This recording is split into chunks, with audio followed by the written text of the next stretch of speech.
at its 40th anniversary, etc., etc. Unsurprisingly, he has also been conferred with over a dozen chieftaincy titles from several southwestern cities in southwestern states and also Kogi and Kwara states. The dearest to him, of course, is being the Baba Oba of Ifewara. Distinguished ladies and gentlemen, I give you the chairman of the 26th Annual Lecture Award, Annual Lecture, Award of Honors, and Postgraduate Scholarships, an astute businessman, investor, and philanthropist par excellence, Baba Oladele Fajemirokun. And not address us in the program. But I will try to go ahead and sift what it is could be added to what our genius chairman had already done.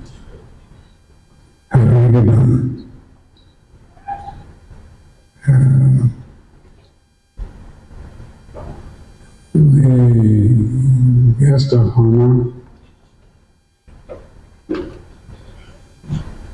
Very Reverend Koyi Salarajai, great today.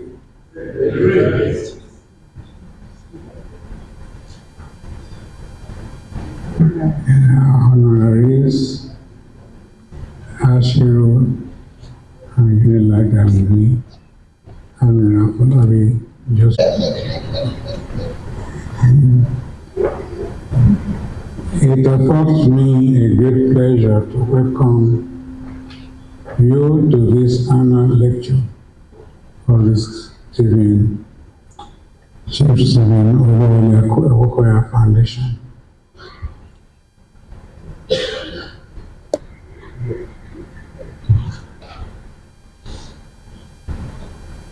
In the infinite wisdom of our Creator, each generation is provided with a leading light, a forerunner to tender and guide humanity as they struggle to understand their environment, adapt and grow within. We have such a leading light in Stephen Oluwole Awokoya.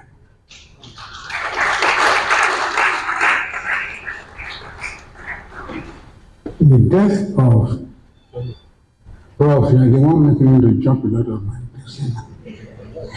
The death of Stephen Oluwole Awokoya, 1913 to 1985, removed a prime architect of education from Western Nigeria, where he fashioned the most ambitious program on the development of formal schooling in sub-Saharan Africa in the run-up to independence in Nigeria. Please give me a round of applause.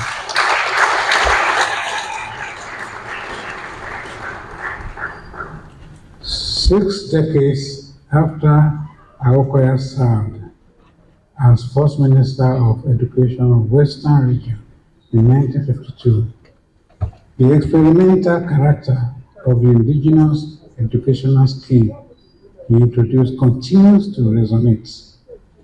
Since then, others who followed in his footsteps have vested Africans' hopes for economic development goals in the provision of mass public education. That pioneering effort still forms a benchmark today for governments all over the Federal Republic.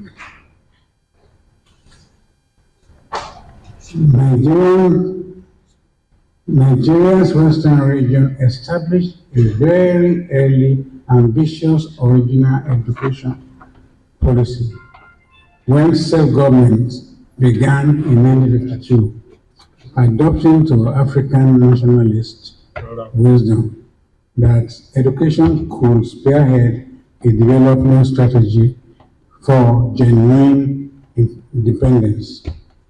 Special retrospective emphasis is accorded its chief architect, Stephen Awokoya, Regional Minister of Education, 1952 to 1956, whom scholars of African education and development have neglected, and the similarly neglected features which the policy incorporated alongside its best known detail, the universal primary education. Prominent, my eyes are getting old. Prominent Africanists, particularly in Ghana since 1960, questioned the basic assumption equating education with development on grounds of performance and costs. Awokoya and his Western region legacy is assessed from this critical perspective, and the verdict is that it has never been faulted. It has never been faulted, ladies and gentlemen. That is my own words. The verdict is that it has never been faulted. Grace Awokoya for us. Let me quote in example some excerpts on Awokoya. Awokoya's approach to education was to be less derivative in structure, an approach of knowledge dissemination, but should introduce more indigenous methods and ideas. He also sought a less inhibiting educational program. He attacked what he felt was the primary motive of colonial education, to limit the minds of indigenous Africans in achievements in science and technology, and to imbibe in them the benefits of agriculture and farming. He felt the result was leading to a dependency on imports, with little base for industrial growth, and confining traditional Africans to the background in knowledge and production. We cannot see it today. For local production of goods, the development and acquiescence to modern science and technology, and upliftment of the minds and souls of Africans.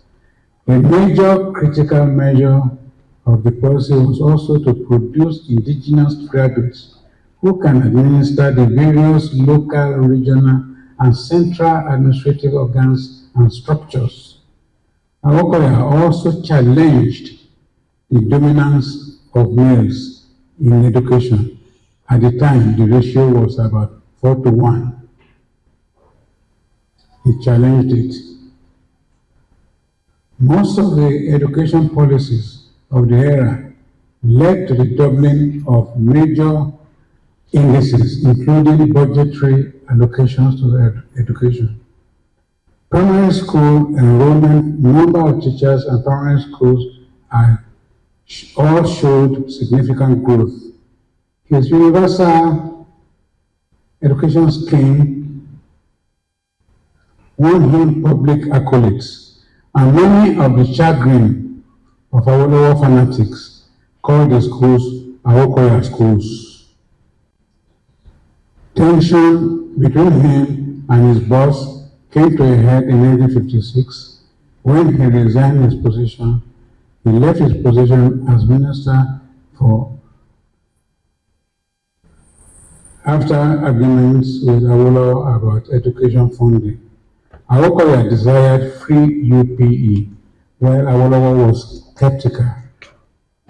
After politics, Awokoya was appointed principal of the Emergency Science School, later called Federal School of Science, in Lagos, from where he became Federal Permanent Secretary and Chief Federal Advisor on Education.